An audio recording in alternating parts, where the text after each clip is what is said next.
और अररिया में एक सीट एआईएमआईएम ने जीत दर्ज कर ली है। ये लीड नहीं है, जीत दर्ज कर ली है। सुमित, यानी सीधे सिरांदा, एक और बड़ी खबर, विनोद नारायण झा फाइनली बीजेपी से बेनीपट्टी से चुनाव जीत चुके हैं। ये बड़ी खबर, बेनीपट्टी से विनोद नारायण झा जीत गए हैं। जी बिल्कुल, सरकार में मंत्री और कद्दावर नेता उन्होंने जीत हासिल कर ली है। सुमित आपके पास आएंगे, लेकिन फिलहाल सीधे रुख करते हैं सीएम हाउस का, जहां पर आनंद अमृतराज मौजूद है। आनंद, कैसी तस्वीरें, क्योंकि जेडीयू ऑफिस में जश्न का माहौल है, बीजेपी ऑफिस पर जश्न का माहौल है, सीएम हाउस के बाहर लेकिन अभी भी इंतजार हो रहा है, सिक्योरिटी टाइट नजर आ रही है। अपडेट क्या है?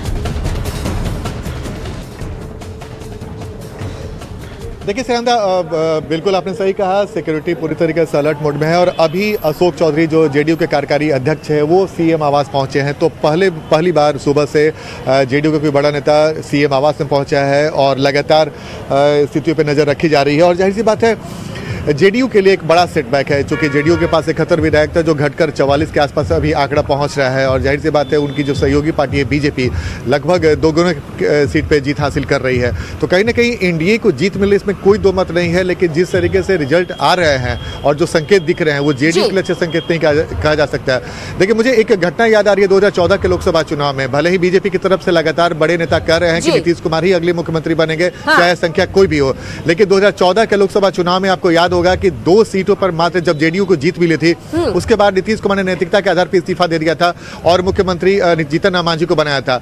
इस बार परिस्थितियां क्या होगी फिलहाल नहीं कहा जा सकता, क्योंकि अंतिम फिगर जब तक नहीं आ जाता है तब तक फिलहाल कुछ कहना जल्दबाजी होगा। लेकिन एक छोटा सा सवाल, क्या ये हम मानकर चले इन नतीजों को देखकर कि इस बार 15 साल मुख्यमंत्री रहने के बाद नीतीश कुमार के खिलाफ एंटी इनकम्बेंसी तो थी, जिसका असर जेडीयू पर पड़ता हुआ नजर आ रहा है, लेकिन मोदी मैजिक ने उसे कवर अप किया है और यही वजह है कि बीजेपी ज्यादा सीटों पर जीत दर्ज करती हुई नजर आ रही है।